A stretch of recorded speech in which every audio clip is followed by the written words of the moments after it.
নমস্কার বন্ধুরা, আমি অরিন্দিতা আপনাদের সকলকে স্বাগত জানাচ্ছি। আজকে আমি কাঁচা টমেটো দিয়ে দারুণ স্বাদের একটা রেসিপি আপনাদের সাথে শেয়ার করব। তো প্লিজ বন্ধুরা পুরো ভিডিওটি দেখার অনুরোধ রইল আমি কীভাবে বানাচ্ছি।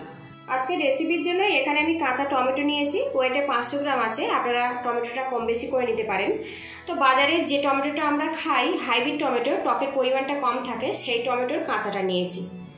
এখানে আমি গ্রেটার নিয়েছি, টমেটোগুলো গ্রেট করে নেব। আর টমেটোগুলো আগে থেকে আমি ধুয়ে পরিষ্কার করে নিয়েছি। আর এখানে দেখুন গ্রেটার নিয়েছি ছোট ব্লেডের, এইভাবে কিন্তু গ্রেট করে নেব, এতে টমেটোটা খুব সুন্দরভাবে গ্রেট হয়ে যাবে। বন্ধুরা আপনারা চাইলে কিন্তু মিক্সিতে দিয়েও কিন্তু এটা পেস্ট করে নিতে পারেন।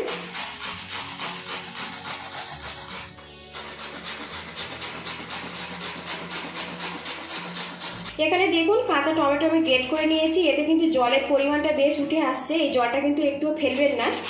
তো দেখুন একটা টমেটো আমি গ্রেট করে নিয়েছি, বাকি টমেটোগুলো আমি এইভাবে গ্রেট করে নেব।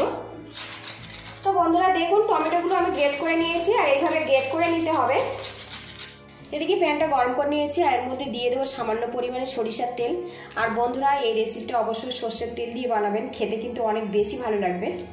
এবার এই তেলের মধ্যে কাঁচা লঙ্কা কুচি দিয়ে দেবো। এখানে আমি দুটো কাঁচা লঙ্কা একদম ছোট্ট ছোট্ট করে কুচিয়ে নিয়েছি, সেটা তেলের মধ্যে দিয়ে একটু ফ্রাই করে নেব।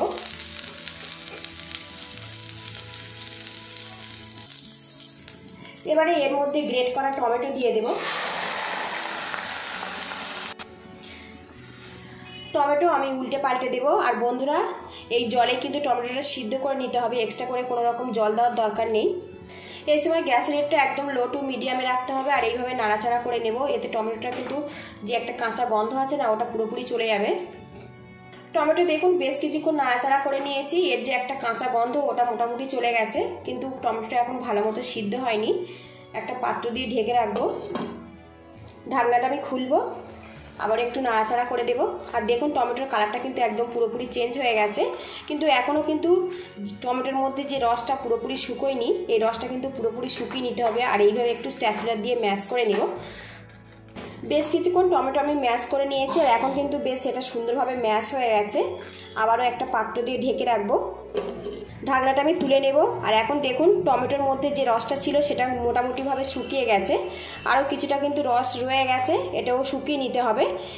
আর এখন কিন্তু টমেটোটা বেশ সিদ্ধ হয়ে গেছে। এদিকে দেখুন টমেটো বেশ কিছুক্ষণ ম্যাশ করে নিয়েছে, আর এখন বেশ মাখা মাখা হয়ে গেছে, এইভাবে কিন্তু ম্যাশ করে নিতে হবে।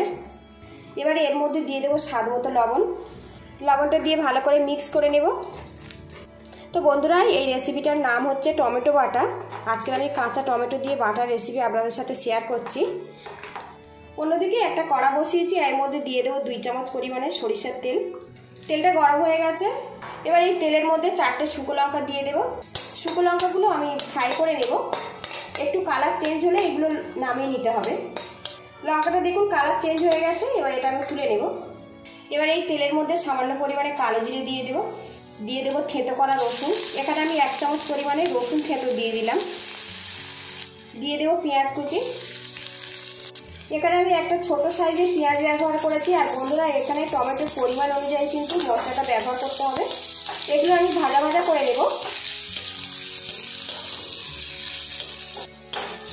এদিকে দেখুন পেঁয়াজ আর রসুনটা কিন্তু বেশ ভাজা ভাজা হয়ে গেছে, একদম হালকা করে কালারটা চেঞ্জ হয়ে গেছে, এইভাবে ভেজে নিতে হবে। এদিকে দেখুন টমেটোর রসটা কিন্তু বেশ শুকিয়ে গেছে, সুন্দরভাবে এটা সিদ্ধও হয়ে গেছে। আর এখন দেখুন প্যান থেকে ছেড়ে ছেড়ে আসছে, তার মানে কিন্তু পারফেক্টভাবে টমেটোটা সিদ্ধ হয়ে ম্যাশ হয়ে গেছে। এবার এই টমেটোর মধ্যে দিয়ে দেবো পেঁয়াজ রসুন ভাজা। এবারে এর মধ্যে দিয়ে দেবো ধনেপাতা কুচি।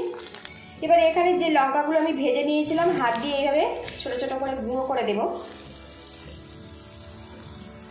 আর বন্ধুরা ঝালটা কিন্তু আপনারা স্বাদ মতো দেবেন। এবার এগুলো আমি মিক্স করে নেব। আপনারা চাইলে কিন্তু এর মধ্যে সামান্য হলুদের গুঁড়ো ব্যবহার করতে পারেন, কিন্তু আমি কোনো রকম হলুদের গুঁড়ো ব্যবহার করব না। এরকম হালকা হালকা সবুজ কালার আমার ভালো লাগে, সেই জন্য আমি আর হলুদের গুঁড়ো ব্যবহার করব না। একটু ভালো করে মিক্স করে নেব। সবশেষে এর মধ্যে দিয়ে দেবো সরিষার তেল সামান্য পরিমাণে। তেলটা ভালো করে মিক্স করে নেব, আরও কিছুক্ষণ এটা উল্টে পাল্টে একটু নাড়াচাড়া করে নেব। আর এই রেসিপিটা কিন্তু রসটা একটু শুকিয়ে নেবেন, বেশ মাখা মাখা করে রেডি করে নিতে হবে, তবে ভাত রুটি পরোটা দিয়ে খেতে ভালো লাগবে। আর বন্ধুরা, নতুন স্বাদের টমেটো বাটা যদি ভালো লাগে তো একটা লাইক দিয়ে দেবেন, আর চ্যানেলে নতুন হয়ে থাকলে চ্যানেলটিকে সাবস্ক্রাইব করার অনুরোধ রইল। এদিকে দেখুন টমেটো বাটা কিন্তু পুরোপুরি কমপ্লিট হয়ে গেছে, আর এখন দেখুন প্যান থেকে ছেড়ে ছেড়ে আসছে, তার মানে কিন্তু এই অবস্থাতে গ্যাস লিডটা বন্ধ করে দিতে হবে। একদম পারফেক্টভাবে রেডি হয়ে গেছে। এবারে এই টমেটো বাটা আমি নামিয়ে নেব। এদিকে টমেটো বাটা আমার পুরোপুরি কমপ্লিট হয়ে গেছে, আর এই টমেটো বাটা খেতে কিন্তু টক আর ঝাল ভাত রুটি পরোটা দিয়ে খেতে কিন্তু অসাধারণ হবে। আর বন্ধুরা, যাদের মুখে স্বাদ হঠাৎ করে চলে গেছে, আপনারা কিন্তু টমেটো বাটা এইভাবে খেতে পারেন, খুব ঝটপট কিন্তু স্বাদটা ফেরত চলে আসবে।